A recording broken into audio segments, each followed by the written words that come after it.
So today I'll be teaching you guys how to deliver checkmate using only a queen. So basically you're playing as white in this position and you want to learn how to checkmate with this king and queen combo versus this king. So basically the first step in this process um, is to use your queen and basically have it like a knight square away from the opponent king. So what I mean by knight square away is like a knight. Let's say we have a knight here, right? So a knight moves like this, right?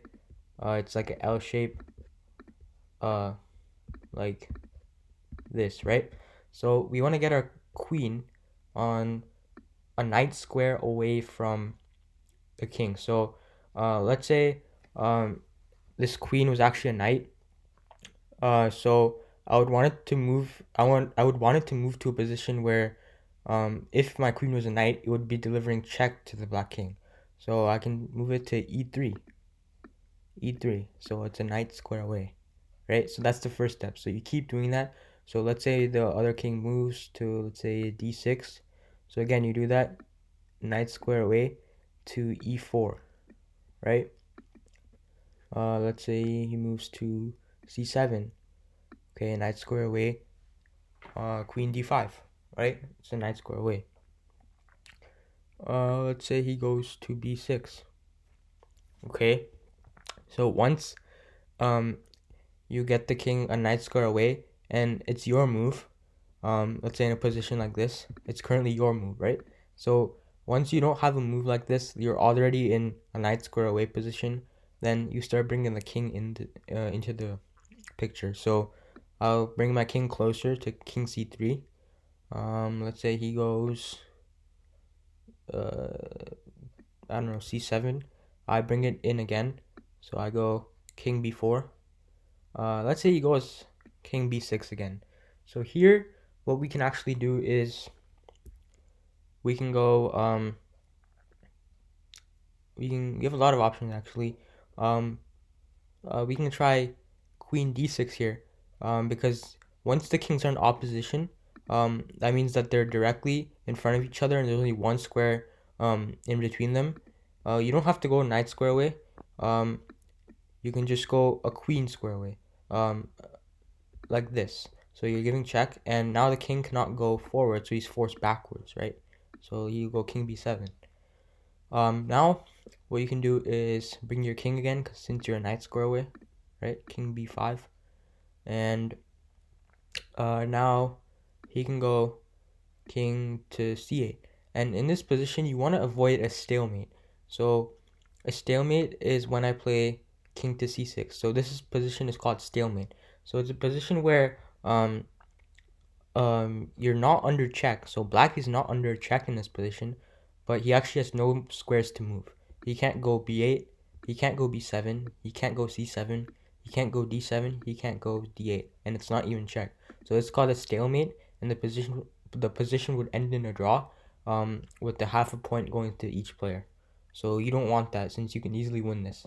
So um, if you're in this position where um, you know like when you move the king too close and you risk giving stalemate, what you should do is um put your queen on d7, e7 right here. It's still a knight square away, right? So we're doing the job, but it just prevents the king from escaping to another rank, right? It's covering the entire 7th rank, and now the king is limited to only these 3 squares, right? So you can't really mess up there. So the king would be forced to go king b8, and now we bring it again, bring the queen in again, queen to d7. So he's limited to 2 squares only now. So king a8, and another possible stalemate is when you play queen c7. Never play queen c7 or whatever. Let's say your king was over here. Never play queen to c2. Never play on these squares in a king and queen endgame. Never go on those squares. So your king was on A, right? Never play queen c7. Always just bring your king in. And once he goes here, it's only move.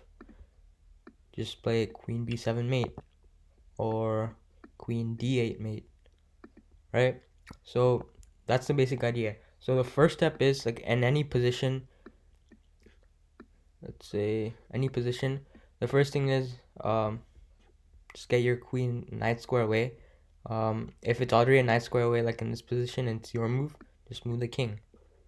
Okay, he goes back, just move the queen, knight square away. He goes back, just follow it, knight square away. Follow it, knight square away. And once it's a knight square away, just bring your king in, but don't bring it in like too close to, like, on the 6th rank, or like don't bring it that close. Just start advancing it, and once he goes back, still a knight square away. So, and once it's in this position, instead of bringing your king in, you don't want to really risk stalemate, so you can just bring it to d7. D7 is the ultimate, like the optimal square. He's only limited to these two squares, so whenever you can, just try to bring it to d7, and then from there you can just bring your king in, and there will be no risks of stalemate. So, like, any position, like if you're on this last rank, just bring it to d7. You're just avoiding the c2 square, and like these c squares and these f squares, like right here, f2, f7. You want to avoid these squares at all costs, right? So yeah, so okay, so remember these d7s, this d7, this d2, e7, e2, these squares are also really important, right? So again, it limits the black king to just 2 squares, so, and there's like no risk of stalemate. So if you can, just get it to these 2 squares, and then just bring your king in, bring it in, and checkmate. So yeah, I hope you guys enjoyed this video. I hope you learned how to checkmate with the queen, and I guess I'll see you guys next time.